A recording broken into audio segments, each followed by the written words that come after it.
నమస్తే welcome to V9 news నేను రమాదేవి ముందుగా బులెటిన్ లో హెడ్లైన్స్ చూద్దాం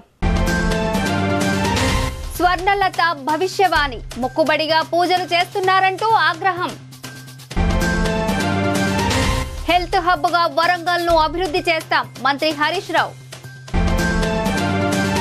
రాజ్యసభ సభ్యునిగా ప్రమాణ స్వీకారం చేసిన మాజీ క్రికెటర్ హర్భజన్ సింగ్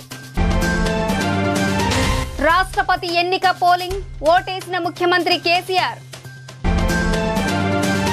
ఇక డీటెయిల్స్ చూస్తే మాజీ ప్రధాని మన్మోహన్ సింగ్ ఇవాళ రాష్ట్రపతి ఎన్నిక సందర్భంగా పార్లమెంటుకు వచ్చి ఓటేశారు. అయితే ఆయన ఆరోగ్యం బాగా క్షీణించినట్లు తెలుస్తోంది.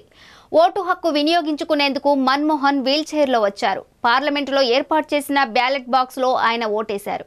వ్యక్తిగత సిబ్బంది సహకారం తీసుకుని ఎంపీ మన్మోహన్ ఓటు హక్కును వినియోగించుకున్నారు. రాష్ట్రపతి ఎన్నికలో ఎన్డీఏ అభ్యర్థిగా ముర్ము, విపక్షాల అభ్యర్థిగా యశ్వంత్ పోటీ పడుతున్న విషయం తెలిసిందే.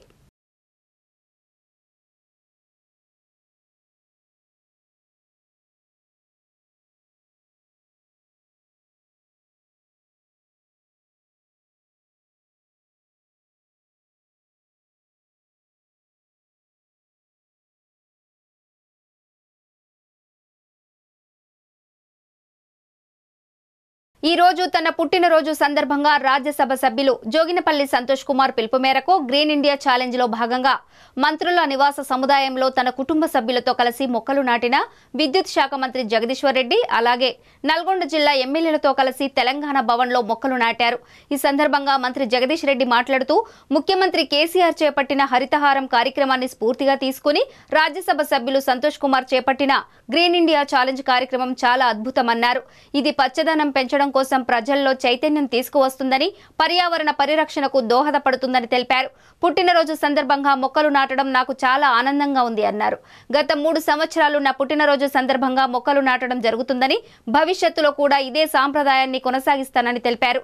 తనకు జన్మదిన శుభాకాంక్షలు తెలియజేసిన రాజ్యసభ సభ్యులు సంతోష్ కుమార్ కి కృతజ్ఞతలు తెలియజేశారు.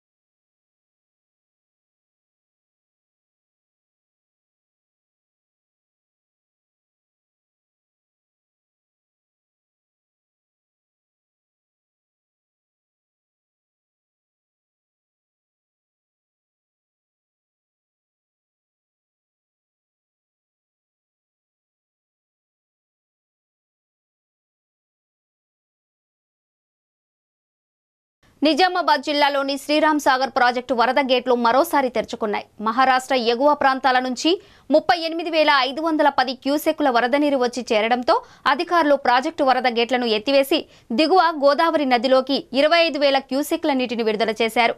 వరద కాలువతో 10,000 క్యూసెక్ల నీటిని మళ్లిస్తున్నారు అధికారులు.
రాష్ట్ర అసెంబ్లీ కమిటీ హాల్లో రాష్ట్రపతి ఎన్నిక పోలింగ్ ప్రక్రియ ప్రశాంతంగా కొనసాగుతోంది.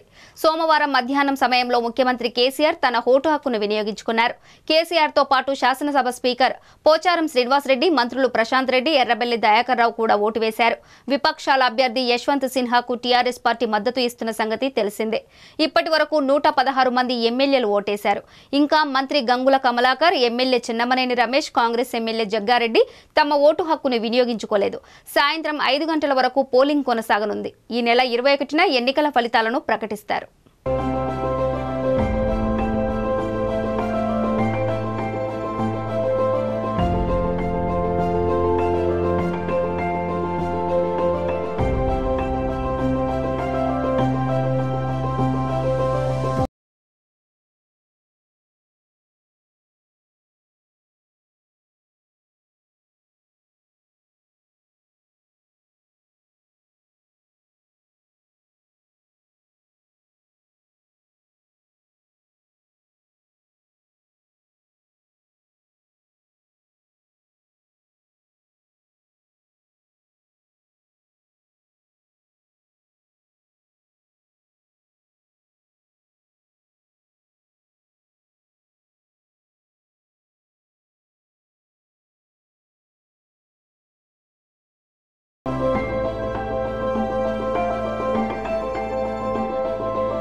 మాజీ క్రికెటర్ హర్భజన్ సింగ్ రాజ్యసభ సభ్యునిగా ఇవాళ ప్రమాణ స్వీకారం చేశారు.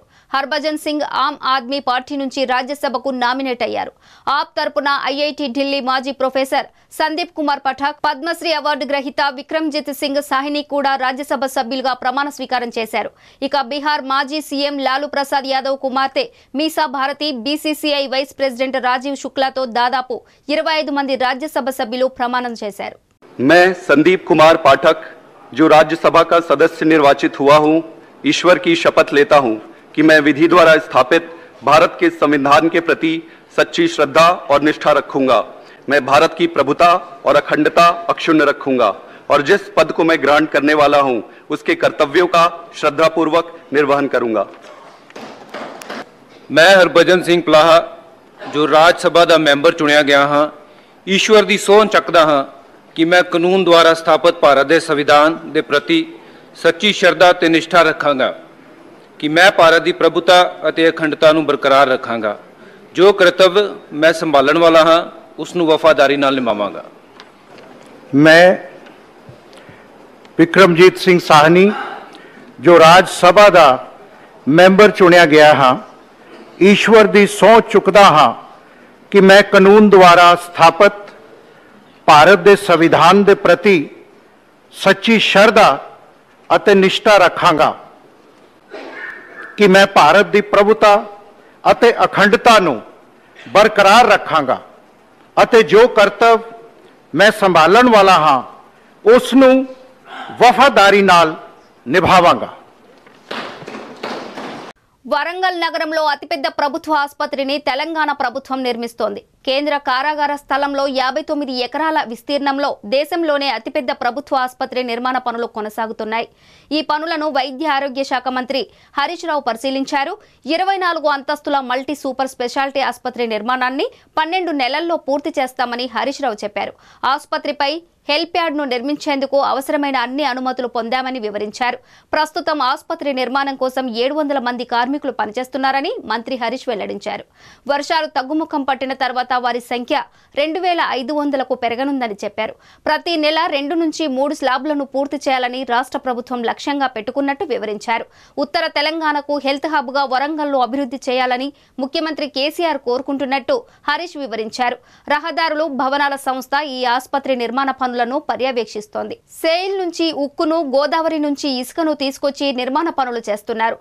R&Bతో పాటు నిత్యం 30 మంది ఇంజనీర్లు పనులను పర్యవేక్షిస్తున్నారు. 59 ఎకరాల్లో సువిశాలంగా నిర్మిస్తున్న ఈ ఆసుపత్రిలో గుండె, ఇతర అవయవాల మార్పిడి, యూరాలజీ, నెఫ్రాలజీ తదితర 34 విభాగాల్లో సూపర్ స్పెషాలిటీ వైద్య సేవలు రోగులకు అందనున్నాయి. అధునాతన సౌకర్యాలతో నిర్మిస్తున్న ఈ ఆసుపత్రిలో వైద్యుల కోసం ప్రత్యేకంగా గదులు, వైద్య విద్యార్థుల కోసం సెమినార్ హాళ్లు, పచ్చదనం పెంచేలా ఆసుపత్రి ముందు అందమైన ఉద్యానవనం, విశాలమైన పార్కింగ్ ఇలా అనేక ప్రత్యేకతలతో సూపర్ స్పెషాలిటీ ఆసుపత్రి నిర్మితం కానుంది అని హరీష్ రావు వివరించారు. పూర్తి చేసి వచ్చే 2-3 వారాల్లో మొదటి స్లాబ్ వేయడానికి సిద్ధంగా ఉంది. మరి ఈ యొక్క హెల్త్ సిటీ పనులు 24 అంతస్తులతో దాదాపు 1200 కోట్ల రూపాయలతో ఈ భవన నిర్మాణం చేపట్టడం జరిగింది. 1 సంవత్సరంలోగా స్ట్రక్చర్ను పూర్తి చేయాలని, తదనంతరం 2-3 నెలల్లో ఇన్ఫ్రాస్ట్రక్చరు, అదేవిధంగా మరి డాక్టర్స్, స్టాఫ్ రిక్రూట్మెంట్ చేసి త్వరితగతిన అత్యాధునిక వైద్య సదుపాయాలను ఇటు వరంగల్ జిల్లాతో పాటు ఉత్తర తెలంగాణకు అందించాలన్నది ముఖ్యమంత్రి కేసీఆర్ గారి లక్ష్యం. వారి లక్ష్యానికి అనుగుణంగా ఇవాళ ఈ వరంగల్ పాత సెంట్రల్ జైలు పరిధిలో 56 ఎకరాల్లో ఈ హెల్త్ సిటీ నిర్మాణం పనులు యుద్ధ ప్రాతిపదికన జరుగుతూ ఉన్నాయి. దీనికి రావాల్సిన అన్ని అనుమతులను కూడా మరి తెప్పించుకోవడం జరిగింది. ఇది 24 అంతస్తుల భవనం కనుక ఎయిర్పోర్ట్ అథారిటీ నుంచి, ఫైర్ సేఫ్టీ నుంచి, జైల్స్ డిపార్ట్మెంట్ నుంచి మరి అన్ని రకాలుగా ఎన్విరాన్మెంట్ క్లియరెన్స్ కానీ అన్ని అనుమతులు కూడా తెచ్చుకోవడం జరిగింది. అయితే ఈరోజు ఇక్కడ రివ్యూ చేసినప్పుడు దాదాపు 700 మంది కార్మికులు ఇక్కడ పనిచేస్తూ ఉన్నారు. కానీ 700 మందితో పని జరగదు కనుక ఇంకా వేగం పెంచాల్సిన అవసరం ఉంది. కనీసం 2500 మంది కార్మికులు రాత్రింబవళ్ళు 3 షిఫ్టుల్లో పనిచేయాల్సిందిగా ఇవాళ ఇంజనీరింగ్ అధికారులను, ఏజెన్సీని కూడా మేము ఆదేశించడం జరిగింది. భారత నూతన రాష్ట్రపతి ఎన్నికల భాగంగా పార్లమెంటుతో పాటు దేశవ్యాప్తంగా అన్ని అసెంబ్లీల్లో పోలింగ్ జరుగుతున్న విషయం తెలిసిందే. ఆయా రాష్ట్రాల ఎమ్మెల్యేలంతా అసెంబ్లీలో ఓటు హక్కును వినియోగించుకోగా ఎంపీలంతా పార్లమెంటులో ఏర్పాటు చేసిన పోలింగ్ కేంద్రంలో ఓటేస్తున్నారు. ఈ నేపథ్యంలో టీఆర్ఎస్ పార్టీకి చెందిన రాజ్యసభ సభ్యులు 7, లోక్సభ ఎంపీలు 9 మంది కలిసి రాష్ట్రపతి ఎన్నికల్లో పాల్గొన్నారు. ఈ సందర్భంగా తమ ఓటు హక్కును వినియోగించుకున్నారు. విపక్షాల అభ్యర్థి యశ్వంత్ సిన్హాకు టీఆర్ఎస్ పార్టీ మద్దతు ఇస్తున్న సంగతి తెలిసిందే. ఈ నెల 21న ఎన్నిక ఫలితాలను వెల్లడించనున్నారు.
తిరుమలగిరి మున్సిపల్ కేంద్రంలోని తెలంగాణ చౌరస్తా వద్ద రాష్ట్ర విద్యుత్ శాఖ మంత్రి గుంతకండ్ల జగదీశ్వర్ రెడ్డి జన్మదిన వేడుకలను మండల టీఆర్ఎస్ పార్టీ ఆధ్వర్యంలో ఘనంగా నిర్వహించారు. ఈ సందర్భంగా కేక్ కట్ చేసి స్వీట్లు పంపిణీ చేశారు. ఈ కార్యక్రమంలో టీఆర్ఎస్ పార్టీ మండల శాఖ అధ్యక్షులు, municipal vice chairman Sankinapalli Raghunandan Reddy, MPP Nemurugomula Snehalatha, market chairman Moola Ashok Reddy, మాజీ MPP Kommineni Satish Kumar, TRS party నాయకులు తిరుమని యాదగిరి, కందుకూరు లక్ష్మయ్య, సంకెపల్లి సరోత్తం రెడ్డి, కౌన్సిలర్ గిలకత్తుల ప్రియాలత, మహేశ్వరం సందీప్ నేత తదితరులు పాల్గొన్నారు. తిరుమలగిరి మండలం తొండ గ్రామంలో 2 రోజుల క్రితం గుర్తు తెలియని వ్యక్తులు బోడగుట్ట మీద ఉన్నటువంటి లింగమంతుల స్వామి గుడి తాళాలు పగులగొట్టి స్వామివారి మెడలో ఉన్నటువంటి 5 వెండి గొలుసులను దొంగిలించారు. ఒక్కొక్క గొలుసు కనీసం 4 నుంచి 5 తులాల మధ్య ఉంటుందని గ్రామ యాదవులు తెలిపారు. ఈ విషయమై పోలీసులకు కూడా ఫిర్యాదు చేయడం జరిగిందని, పోలీసు వారు కూడా సంఘటనా స్థలానికి వచ్చి దర్యాప్తు చేశారు. యాదవులు ఎంతో పవిత్రంగా కొలిచే లింగమంతుల స్వామి గుడిలో చోరీ జరగడం చాలా బాధాకరమని, దీనికి కారణమైన వారిని కఠినంగా శిక్షించాలని యాదవ సంఘం వారు పేర్కొన్నారు. జగిత్యాల జిల్లా రాయకల్లో ముంపు ప్రాంతాల వార్తల కవరేజ్కి వెళ్లి వరదల్లో గల్లంతై ప్రాణాలను అర్పించిన ప్రముఖ ఛానల్ ఎన్టీవీ రిపోర్టర్ జమీర్ కుటుంబానికి సంతాపం తెలియజేస్తూ వారి ఆత్మకు శాంతి చేకూరాలని షాద్నగర్ ముఖ్య కూడలి చౌరస్తాలో కొవ్వొత్తులతో ఘన నివాళులు అర్పించిన షాద్నగర్ విలేకరులు. ఈ సందర్భంగా టీయూడబ్ల్యూజే ఐజేయు రాష్ట్ర కార్యదర్శి గూడుపల్లి శ్రీనివాస్ పేపర్ శ్రీను మాట్లాడుతూ జర్నలిస్టులకు ఇటువంటి సంఘటనలు జరిగినప్పుడు వారికి కూడా ఎక్స్గ్రేషియా ప్రకటించి వారి కుటుంబాలకు కూడా ప్రభుత్వం అండగా నిలబడాలని విజ్ఞప్తి చేస్తూ ప్రభుత్వాన్ని డిమాండ్ చేశారు. ఈ కార్యక్రమంలో షాద్నగర్ జర్నలిస్టులు రంగారెడ్డి, జిల్లా ఎలక్ట్రానిక్ మీడియా అధ్యక్షులు చెక్కల శ్రీశైలం, న్యూస్ ఉపాధ్యక్షులు భీమారం రఘు, న్యూస్ నియోజకవర్గం ప్రింట్ మీడియా అధ్యక్షులు Feroz, Visalaandhra senior journalist Bhanu, TV five Narasimha, NTV Srinivas, HMTV Sudhakar, time line news Bhaskar, మన తెలంగాణ శ్రీశైలం, సాక్షి హరీష్ రెడ్డి, 10 టీవీ ఇలియాజ్, రంగారెడ్డి జిల్లా EC member Visalaandhra Dharampal, TV 999 నియోజకవర్గం ఎలక్ట్రానిక్ మీడియా అధ్యక్షులు ఆంజనేయులు గౌడ్, ప్రైమ్ 9 న్యూస్ ఉపాధ్యక్షులు Srinivas, studio 18 Shravan, B9 news Saleem, studio N Khaja Sohail, V5 news Saber, Janam Sakshi Vishnu, 6 TV Iqbal, sit India news Mahesh Aadab Hyderabad, Srikanth, times 24 news Mallesh, A1 TV Sriharirajru, V3 news Yadaiah, వార్తా print media అధ్యక్షులు రాజశేఖర్, వెలుగు సామి, మన సాక్షి శివకుమార్, సూర్య, దర్శిని టుడే తదితరులు పాల్గొన్నారు. సికింద్రాబాద్ లోని ఉజ్జయిని మహంకాళి బోనాలు వైభవంగా జరుగుతున్నాయి. ఈ నెల 17వ తేదీ నుండి ప్రారంభమైన ఈ బోనాల జాతర సందర్భంగా 2వ రోజు సోమవారం రంగం కార్యక్రమం నిర్వహించారు. ఈ సందర్భంగా మాతాంగి స్వర్ణలత భవిష్యవాణి వినిపించారు. భక్తులు సంతోషం కోసమే మొక్కుబడిగా పూజలు చేస్తున్నారు. నా సంతోషానికి పూజలు చేయడం లేదు. మీరు చేస్తున్న పూజలు మీ సంతోషానికి తప్ప నా కోసం కాదు. నా గుడిలో పూజలు సరిగా జరిపించడం లేదు. గర్భాలయంలో మొక్కుబడిగా పూజలు వద్దు. శాస్త్రబద్ధంగా పూజలు చేయండి. నా బిడ్డలే కదా అని భరిస్తున్నా. మీకు ఇష్టమైన రూపాల్లో నన్ను మారుస్తున్నారు. ఎన్ని రూపాల్లో నన్ను మారుస్తారు? నా రూపాన్ని స్థిరంగా నిలపండి. నేను సంతోషంగా లేను. గత వర్షాల నుంచి నాకు రూపం లేకుండా కూర్చుంటున్నా. మీ కళ్ళు తెరిపించడానికే నేను కుంభవర్షాలు కురిపిస్తున్నా అంటూ మాతాంగి స్వర్ణలత భవిష్యవాణి వినిపించారు. ఈశ్వరుడా రాసిన బ్రహ్మదేవుడా రాసిన రాతపలాన్న దేశపతిలింగ మా బట్లు భైరవుడా సాలహి గంబాల సత్రమండరు పంబు 7 గండాల మీద 7 లింగాల మీద తలకది నామరా గుజలి రూపంబు వెనకది నామరా ఏక చిత్తారి గడుగు రేపల్లే చెన్నై దిడుగొట్టి దుర్గయ్య పొగలు సాక్షిగా పొద్దు తిరగని పన్న పూలు గట్ల తిరగని గన్నర్లు సదు తిరగని సంపెంగ వేనలు సకల సూత్రాల సామేటి గంగా చిన్నెట్టి గంగా పెద్దెట్టి గంగా 12 అస్తాల బాగరట్టి గంగా 9 అస్తాల దమకటి గంగా కౌసు గంగా రెడ గంగా రక్త గంగా నూనె కుండలో ఉండే నునుపుల గంగా తేనె కుండలో ఉండే తేలేటి గంగా పాలకుండలో ఉండే పాతాల గంగా సొప్ప బెల్లలో ఉండే తెప్పల గంగా గంగను లేనిదే గడి ఆగలేము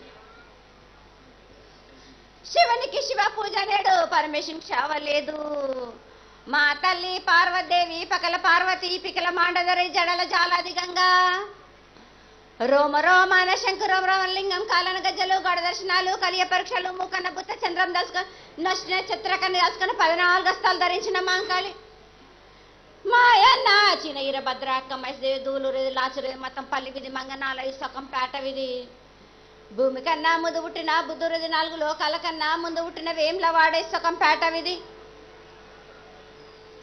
చదువు శాస్త్రం నేర్పిన కీర్తి జోగమ్మ కీర్తి బాలమ్మ కీర్తి పోషమ్మ మెటల మంగళసూత్రం చేయించిన గోల్కొండ విజయ్ కుమార కిన్నెర జయించిన ఆనందిషు సత్యనారాయణ నా సాటిగా నాల పలక దర్శన ఎరకల దేవిచ్చిన బుట్టినాది నా బులక సుందరి కర్రవిచ్చిన కైలాసవతి దమరాని డొల్లన పంబలోని పంబాల జుడన బైలవాని ది బ్యాగల కట్టన సాకలను సదర సబడన బ్యాగరింటిది లదిగంపన వడ్లవానిది బర్షన కమ్మరింటిది కొలిమిన సాలాని బంగారాన సరసమైన వాటాన బాలున్ బంగారాన బంగారం దాని బొడ్డుగంటన మాదిగింటి గూటాన పెద్దల నాటి పెద్దమ్మనంటి దండమరం నంటి పల్లెలమ్మనంటి ఏడుగులమ్మనంటి ఆ లక్ష్మి నేనే భూలక్ష్మి నేనే ధనలక్ష్మి నేనే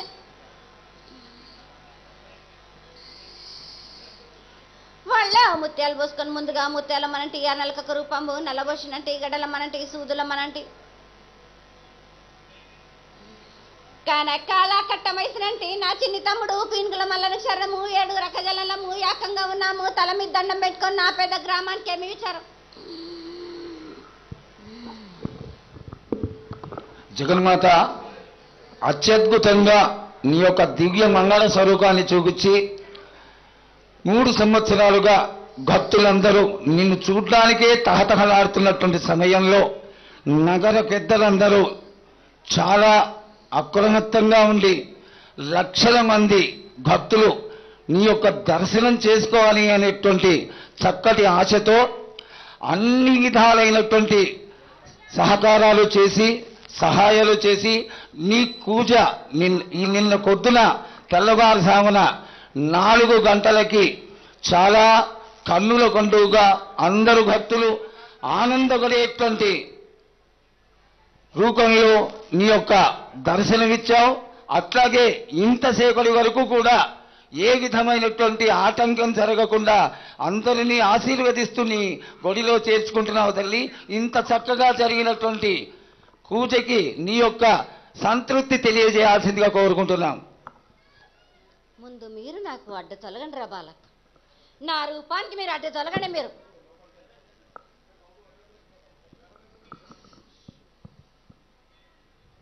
పూజలు చేస్తున్నారంటున్నారు కానీ మొక్కుబడిగా చేస్తున్నారు కదరా మీరు. మీ సంతోషానికే కానీ నాకు కాదరా.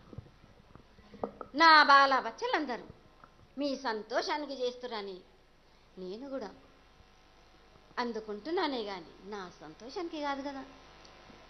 అడ్డు తలగండిరా.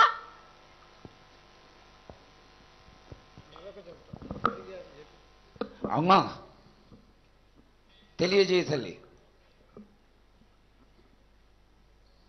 మీరు కోరినట్టును సంతోషంగా ఆనందంగా పూజలు అందిస్తున్నారంటున్నారు కానీ ఇది వరకు కాదంట. ఏటేటికి మీరు దయాల మీద చెయ్యి పెట్టుకోండి. చెప్పండి రా నాకు ఎంత సంతోషంగా చేస్తున్నారు మీరు. నాకు పూజలు అందుతున్నాయా లేదా, మీరు చేస్తున్నారా లేదా నాకు చెప్పండి మీరు. అమ్మా నువ్వు తెలివి తల్లి, నువ్వు సెలవిచ్చిన దానికి తగ్గట్టుగా చేస్తావు. ప్రతి ఏడు నా నోటితోటి చెప్పియాలనుకుంటున్నారే కానీ మీరు మాత్రం మారరే. నా ఆలయంలోని పూజలు సరిగ్గా జరపట్లేదు ఎందుకు? నేను నా కడుపున దాచుకుంటున్నానే కానీ నా నోటి ద్వారా మీరు చెప్పియాలనుకుంటున్నారు కదా మీరు. కాదు తల్లి, నీ కోరిక ఏంటో చెప్పమ్మా, తప్పకుండా చేస్తాను తల్లి. నా గర్భాలయంలోని మీరు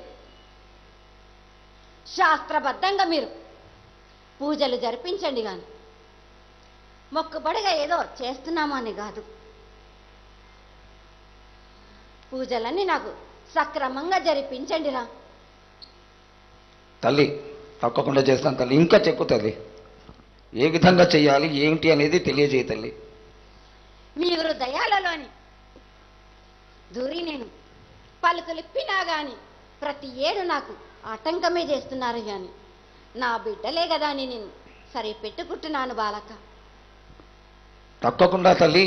నేను నిలిచినప్పటి నుంచి నన్ను ఎన్ని రూపాయలు మారుస్తారా బాలక? నన్ను మీకు నచ్చినట్టు మారుస్తూనే ఉంటారా? లేదు తల్లి, నీకు స్థిరమైనటువంటి రూపాన్ని కలిగించడానికి నగర పెద్దలందరూ సంతోషంగా ఉన్నారు తల్లి. ఇంకా నుంచి మార్చేటువంటి ప్రసక్తి లేదు. దానికి కూడా నువ్వు సెలవిస్తే చాలా బాగుంటుంది తల్లి. మీది కాదురా బాలక. నేను మీ హృదయాలలో దూరి మీకు పలుకులు ఇప్పిస్తున్నాను. మీరు మాత్రం పెడదవ్వ పెట్టకండి. మీరు నా రూపాన్ని నేను ఏటికేటుగాను సంవత్సరాలకు గాని కాదు స్థిరంగా నేను నిలవాలనుకుంటున్నాను. నా భక్తులందరి నేను సంతోషంగా కొలువు తీరాలనుకుంటున్నాను. పూజలు అందుకోవాలనుకుంటున్నాను. నేను ఘనంగా అందుకోవాలనుకుంటున్నాను. కానీ మీరు మట్టుకు నా రూపాన్ని మట్టుకు స్థిరంగా నిలపండి. నాకు వచ్చే సంవత్సరం ఈ సమయానికల్లా నువ్వు ఆనందపడేటువంటి రూపాన్ని నెలకొల్పి నువ్వు కోరుకున్నటువంటి ఆనందకరమైనటువంటి ఆభరణాలతోటి అత్యంత కట్టుకట్టలతోటి బంగారు చీరలతోటి ఆనందంగా నీకు పూజ చేస్తాను తల్లి. నువ్వేంటిది రా చేసేది? నాకు నేను తెచ్చుకున్నదే కదా. అమ్మా దొంగలు దోసినట్టు కాదురా బాలక. ఇంకా మీరు కాజేస్తున్నారు కదా నాది. అమ్మా అది కాదు తల్లి, నీకు కట్టడం ఆ గొప్పతనం ఏముంది తల్లి? నీది నీకు కట్టడం గొప్ప కాదు. కాకపోతే దాని రూపాన్ని ఏర్పరిచి భక్తులందరూ చూసుకునే విధంగా చేసేటువంటి శక్తిని నువ్వు ఇస్తున్నావు. ఆ శక్తిని ఇవ్వడమే కాకుండా దానికి కావలసినవన్నీ నువ్వు ఏర్పరుస్తున్నావు. అంతే తప్ప మా గొప్పతనం ఏం తల్లి, అంతా నీ గొప్పతనమే. దానికి తగ్గట్టుగా ఏర్పాటు చేస్తామని వేడుకుంటున్నావు అమ్మా. నిన్ను ప్రార్థన చేస్తున్నాను తల్లి. తెచ్చుకునే భారం నాది బ్రహ్మల, మీరు ముందుండి మీ చేతులారా చేసుకునే భారం నాది. చాలా సంతోషం తల్లి. ఏటికొక్కసారే కాదు, మీరు నా ప్రజలందరూ నన్ను చూసే విధంగా ఘనంగా ఉండేలా చేసుకునే భారం నాది. కానీ గత వర్షాల నుంచి నేను నాకు రూపు లేకుండా నేను కూర్చుంటున్నానే కానీ మీరు చేసినవన్నీ నేను ఏదో సంతోషంగా, అంత సంతోషం లేకున్నా కానీ మీకు సంతోషం ఉండేలా చూసుకుంటున్నాను. కానీ ఇప్పటి వరకు కాకుండా ఇప్పుడైనా నా గర్భాలయంలోని నాకు ఘనంగా పూజలు అందించండి రా, శాస్త్రబద్ధంగా నాకు చెయ్యండి రా బాలక. నాకు తప్పకుండా తల్లి, తప్పకుండా. నువ్వు లేని మేము ఎక్కడా లేని తల్లి. నీ ఆశీర్వాదమే మాకు ముఖ్యం. నీ ఆశీర్వాద బలంతో మేము తప్పకుండా చక్కటి రూపాన్ని కలిగించేసి దానికి కావాల్సినటువంటి పూజలన్నీ చేసి నిన్ను ఆనందపరుస్తాం తల్లి. తరువాత 15 రోజులుగా ఈ ఎడతెరికి లేకుండా ఈ యొక్క వాన ప్రతి సంవత్సరం అమ్మా వానలు కావాలి తల్లి, వానలు కావాలి తల్లి అని వేడుకుంటే ముందరే 15 రోజుల నుంచి ఇంత భయంకరమైనటువంటి వానల్ని కొడుతున్నావు తల్లి. దీన్ని ఇక్కడి నుంచైనా ఒక క్రమ పద్ధతిలో వాన పడేట్టుగా ఆశీర్వదిస్తామని ఆశిస్తున్నాం తల్లి. చేసింది నేను మీ కళ్ళు తెరవడానికే నేను ఇంత వర్షం కురిపిస్తున్నాను, కుంభ వర్షాలు. నేను ఎందుకని అడిగరే బాలక? చొక్కమ్మ తల్లి, చొక్క. నా గర్భాలయంలోని మీరు మూకుముడిగా చేస్తున్నారనే కదా రా బాలక. నేను నా ఆగ్రహాన్ని మీ మీద రుద్దలేదు, తప్పకుండా తల్లి. రుద్దకుండా నేను కుత్తిపాటైనా కన్ను చూపియాల కదరా బాలకని. ఆగ్రహం వద్దు తల్లి, అనుగ్రహించు తల్లి. నీ అనుగ్రహం కావాలి కానీ ఆగ్రహం తట్టుకోలేమమ్మా మేము. నా ఆగ్రహం ఉన్నానండి, మీరు తట్టుకోలేరే కానీ ఈ వర్షాల ద్వారా నేను కొండంత కాకున్నా కానీ గోరంత మందమైన చూపియాల కదరా బాలక. చాలా సంతోషం తల్లి. ఈ గోరంత మందము నేను చూపించేది మీ గురించి, నేను చాలా నా సంతోషం గురించి మీకు తెలియాలని. నేను మీరు పువ్వు పెట్టిన చాలా పత్రి పెట్టినా కానీ నేను సంతోషిస్తున్నంటే ఇంకా మీరు పత్రి పెడతారా నాకు? నేను ఇంత కొండంతా నేను తెచ్చుకుంటున్నాను కానీ నాకు మాత్రం పూజలు సంతోషంగా ఉండట్లేదు. తప్పకుండా చేస్తాను తల్లి పూజలు. ఇప్పుడైనా నాకు సంతోషంగా నా ప్రజలందరూ నన్ను కన్నులారా వీక్షించాలని నేను జరిపించుకుంటానని అనుకుంటున్నాను. చాలా సంతోషం తల్లి. ఈ వర్షం ద్వారా కానీ మీకు తెలియజేస్తున్నాను నేను. తప్పకుండా తల్లి, వర్షాలని కనికరించి తగ్గించి ఆశీర్వదించు. వచ్చే సంవత్సరం ఈ సంవత్సరం కంటే చాలా అద్భుతంగా చేసుకుంటామని తెలియజేస్తున్నాం తల్లి. ఇంకా విశేషాలు తెలియజేయ తల్లి. నా విగ్రహ ప్రతిష్టగా మీరు కోరుకున్నది కూడా తప్పకుండా నెరవేరుతుంది. కానీ ఇవి బులెటిన్ అప్డేట్స్. చూస్తూనే ఉండండి V9 న్యూస్.